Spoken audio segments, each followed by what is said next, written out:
Motronics. Now let's take a look at the interior of the 2024 Buick Envista Avenir. Upon opening the door, you are greeted with pretty high-tech interior and also one that looks pretty good, presents itself pretty good as well. Let me give you a rundown of the materials first. So let's start here with the front door. Over here at the top, this is hard. It's a hard plastic. And down here, this is a hard plastic, as is this piece here. The rest, however, is soft. So this piece right here, it is a soft material, and it's not a leather. It seems to be some kind of like a vinyl, but it is lined really well. It also has a very interesting and I'd say nice pattern to it as well. This is just the sun, so if I move it here, you'll see what it looks without it. I do like the white stitching. There it is. And there is this kind of faux metallic, faux aluminum trim that runs the length of the door here. You have the window switches. All of these are one touch down, but not a single one is one touch up. In addition to that, you have the mirror controls. These are not power folding mirrors, by the way, but they are power adjustable mirrors. Pull handle here, and then the door lock and unlock buttons here. Over here you have the power lift gate, so you can program it to open to the max or open to the 3/4 height, or you can just turn it to off as well. And then over here you have a panel for storage, so you can store a bottle here and a few other things over here as well. A speaker grill is present and accounted for right here. Let's get in. Okay, so here we are inside of the 2024 Buick Envista Avenir. And the first thing that I notice is this panel right here. This looks like it's one display, but in reality, it's two displays.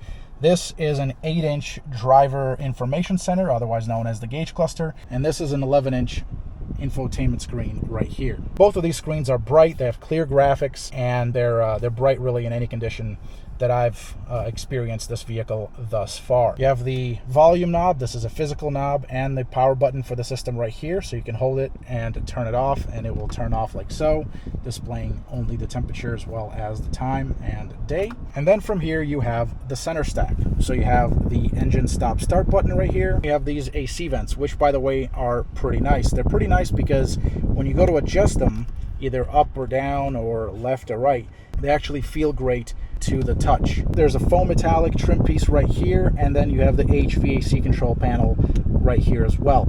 I should note that this part right here, this HVAC control panel that you see right here, it is unique to the Avenir trim, whereas the Preferred and the ST trims get entirely different HVAC control panel with some rotary dials instead of these kinds of up and down toggles. Below that you have an inductive charger, so you just put your phone in there and it will charge it, obviously for compatible phones. And you have two USB ports, a USB-C and a USB-A, along with a 12-volt outlet right there. The shifter. This is a very nice shifter right here. It looks good. It feels good to the touch. It really just, you put your hand on it and it really just fits into the form of your hand. It really, I can't say enough good things about it. There is also a manual shifting option to it right here. So that's the minus and the plus right there. And then from there you have a set of cup holders, one after the other right here. I should also point out the electronic parking brake and this trim here, which works in conjunction with the one that I showed you earlier over here. From there you have this storage area, and you have the center armrest, which you can open up, and that reveals a deep storage bin, and it's currently full of things that I'm using to record this video. Up above, you will see that the dash here is soft. So this is the same kind of material that lines this part of the doors that I showed you earlier on this side of the door as well. This part of the dash is lined with the same kind of material. The outboard AC vents located right here. Here they are. And again, they have that nice little texture to them where you could, they're open here. This one actually feels a little chintzy. If you actually hear it, that doesn't really exude much confidence, but when you close it, it closes with a nice pattern.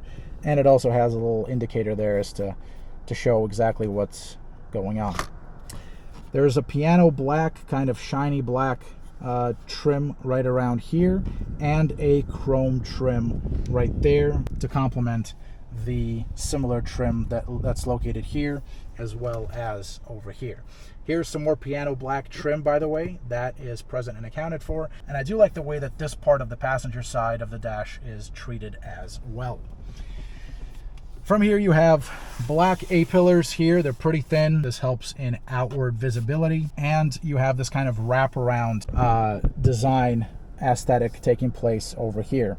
I should note that this wraparound aesthetic, it also takes place on the passenger side, but as you can see, this door does not really line up with the dash. The door is actually a few millimeters higher than the dash, so that's something that I've noticed across all of the Envistas I've driven thus far. Over here you do have the brightness switch, so you could rotate this to increase or decrease the backlighting brightness of the cabin. And then you also have the light switch over here as well. The steering wheel, I am a big fan of the steering wheel. It is leather wrapped. I really like it. And it looks good. It feels good in the hand. It does have these nice little protrusions here, essentially for your thumb or for you to grip it like this as well. Looks good and feels good. I do like these buttons. They're quite tastefully executed and they feel good to the touch, as do these dials. And then the steering wheel itself, it's actually a flat bottom steering wheel. As you can see, the bottom here is flat, so it does have kind of a bit of a sporty character to it. Very nice. Here's the new Buick logo, very nicely executed here, and this piece right here I'm also a fan of. So you do have some of these chrome accents that take place here, another one there, another one here. Of course, they complement the chrome that's located throughout the cabin here. Overhead, there is this overhead control panel that controls the sunroof as well as the lighting controls, and then the OnStar controls as well. There's also the front passenger airbag indicator as well. The mirror, it is auto dimming on the Avenir, on the ST, as well as on the preferred trims. This is a manual adjusted mirror. And then above that you see the sunroof. There it is. Let me get out and show you the seats. This particular Envista Avenir is equipped with the lighter interior color combo that you can see here. There is a darker one available, but I do like the way that these seats look. I also do like the way they feel. They're quite attractive as well as quite comfortable. I really do like this patterning over here. I do like the white piping, the white stitching here as well. These are very attractive accents overall. There are perforations here in the seat cushion, although these seats are not ventilated. They're heated only, and a ventilation system is not available even as an option, but they are perforated regardless. So the perforations here as well as on the seat back. On the headrest, you have the Avenir logo right there. This seat is power adjustable, so you can adjust it via these controls right here. The front passenger seat is not power adjustable. It is a manual adjustment, so you can adjust the seat back fore and aft, and you can adjust the actual seat fore and aft, but you cannot raise or lower the actual seat cushion, so keep that in mind. Let's take a look at the rear seat now. There it is. This is a spacious rear seat. There's quite a bit of space as far as legroom is concerned. I'll get in there. Okay, so here I am sitting. I'm 5'9". I'm essentially sitting behind myself, and you can see just how much space there is as far as knee room, as far as legroom is concerned. It is definitely spacious back here. The rear of the front console has a USB-C and a USB-A port, a little storage cubby that's actually quite deep. I can almost fit my entire hand in there. And then there's also the center armrest right here with spots for 2 cup holders. The doors themselves, they do have this little storage area, which is nice. So you can put your phone in here, you can put something else in there, and there's room for a bottle over here as well. Here's the window switch and then the door handle. These doors are pretty big. You can really see just how big they are from the outside. So if I were to close this, take a look. The rear doors are actually probably even longer than the front doors. And that finally brings me to the trunk, or the cargo area. So you release it by pressing that button right there. This is a power lift gate, and here is the trunk.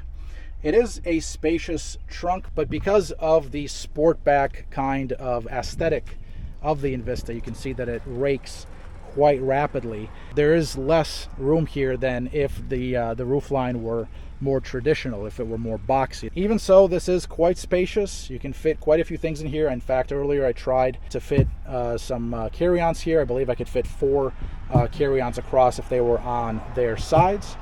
There is a little cubby here and a little space over here. It's not a cubby, but just a space. Underneath this, you have a compact spare with some tools tucked in underneath it. And to close it, you just hit that button and it closes it. And so there you have it, ladies and gents, an interior tour of the 2024 Buick Envista Avenir. For GMAuthority.com and the Metrolix Network, I'm Alex Luft. Thanks for watching, and I'll catch you in the next one. Metrolix.